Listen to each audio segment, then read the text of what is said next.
Ahora que han fallecido casi todos los responsables de la división que nos llevó al borde de una guerra civil en 1973 y que ha transcurrido medio siglo desde el quiebre institucional y más tiempo aún desde que un ala de la izquierda trocó en los años 60 bajo el gobierno de Eduardo Frei Montalva el arma de la crítica por la crítica de las armas para imponer el socialismo en Chile, hay que construir una zona de concordia que permita el acercamiento entre las aún irreductibles interpretaciones en torno al 11 de septiembre, fecha de la cual todos los chilenos somos rehenes. El gobierno, integrado y apoyado principalmente por generaciones post-1973, avanza desde el año 2022 en los preparativos de una magna conmemoración del 50 aniversario de lo que para unos fue un condenable golpe de Estado y para otros un salvador pronunciamiento militar. No es descartable que la veleidad del presidente de la República, a veces socialdemócrata, a veces frente amplista, a veces allendista, a veces elwinista, lo lleve a emitir el próximo 11 de septiembre una verdad oficial y partisana que profundice aún más una brecha que dura ya demasiado tiempo en Chile. Y ese acercamiento debería partir por el reconocimiento de que ninguna doctrina justifica la violación de derechos humanos, pero también por el reconocimiento de que ninguna doctrina entrega el derecho a transformar profundamente al país sin contar con una sustantiva mayoría ciudadana que apruebe esos cambios estructurales. Sin una convicción autocrítica compartida jamás saldremos del fango de recriminaciones y resentimiento en que llevamos ya decenios. Mientras la izquierda es hoy partidaria de recordar sin transar y de seguir bregando en el siglo pasado, la derecha propone olvidar y volver los ojos al futuro. Cuando uno examina esas posturas, concluye que ambas enfatizan ciertos aspectos pero eclipsan otros, es decir, pecan de reduccionistas. La izquierda, con su flanco socialdemócrata debilitado, incurre en el reduccionismo al acotar el relato del ocaso de la Unidad Popular a la solitaria y corajuda resistencia de Allende en La Moneda, por un lado, y a la violación de derechos humanos bajo Augusto Pinochet, por otro.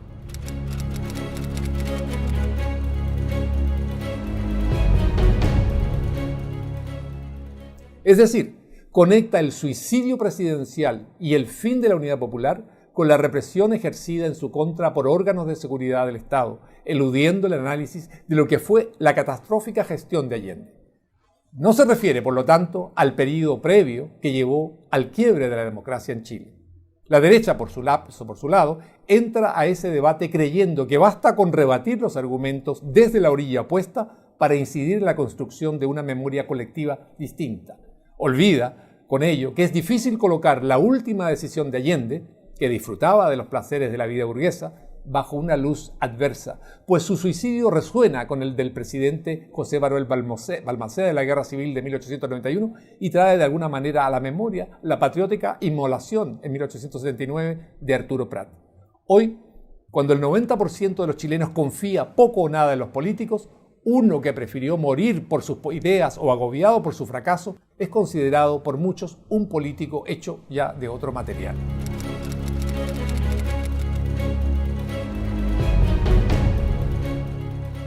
El otro reduccionismo del relato izquierdista, el de la condenable violación de derechos humanos, es de carácter ético.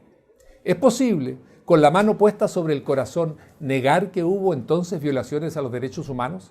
Claro que no. Los regímenes autoritarios, dictatoriales o totalitarios de izquierda y derecha violan derechos humanos. Y si el gobierno militar surgió de una extrema emergencia nacional, ¿cómo explicar que la respuesta a esa emergencia fue una solución ideal, casi perfecta? Mas, aceptando esas críticas, ¿se puede reducir al gobierno militar a esa única dimensión?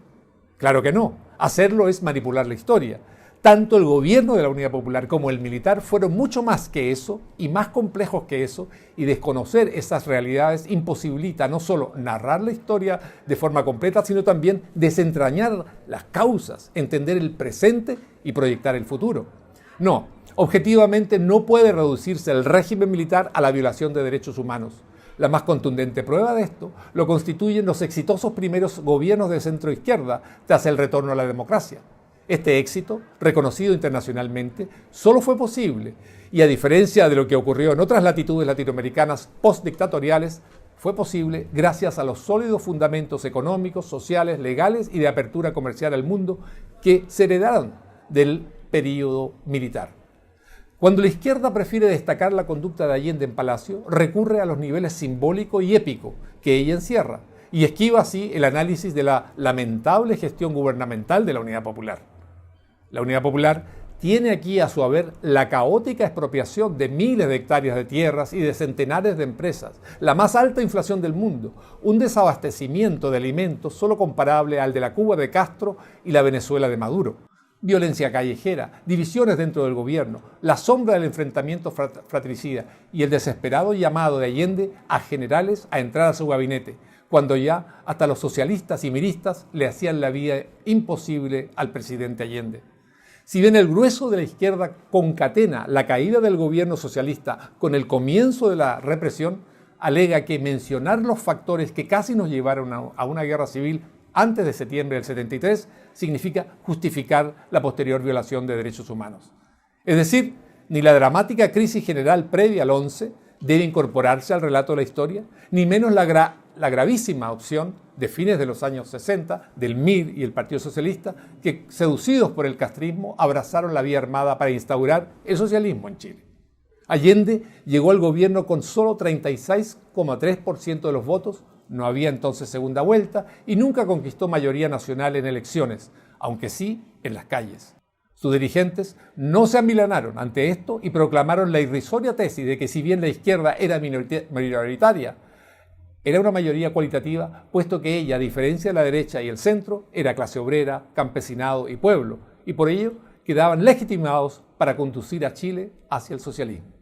Los modelos con que Allende se identificó en sus discursos y entrevistas no eran el socialismo escandinavo ni yugoslavo, sino los de la órbita comunista, todos por cierto hoy desaparecidos, con excepción de Cuba,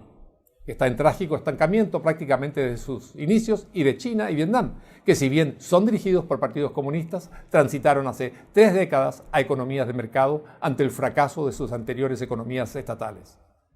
Allende no solo fue admirador del socialismo real, sino también del guerrillero intervencionista Che Guevara. Allende se desplazó en 1967, cuando era senador, a la frontera boliviana, para acoger a los sobrevivientes de la columna del Che, que invadió a nuestro vecino para imponer el socialismo castrista allí.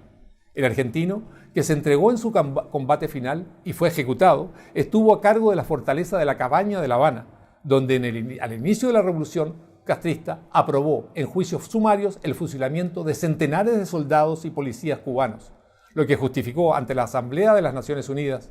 sí, dijo, hemos fusilado, fusilamos y seguiremos fusilando. Eso lo afirmó con total frialdad en Naciones Unidas.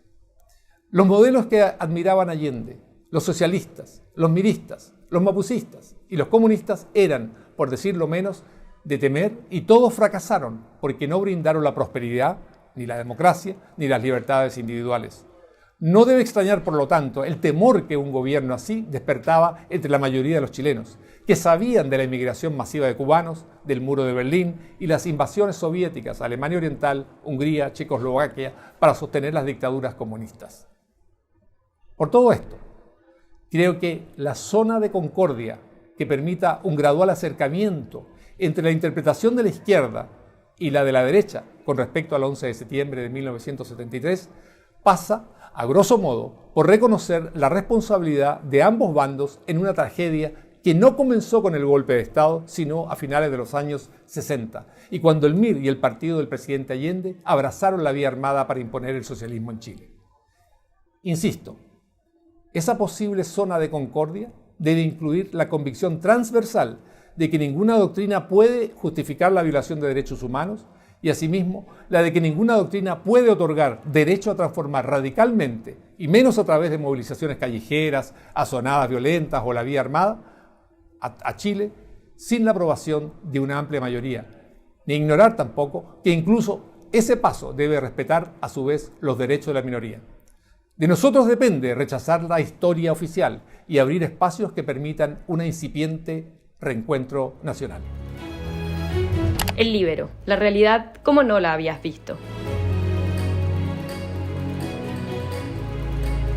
Haz que estos contenidos lleguen más lejos haciéndote miembro de la Red Líbero.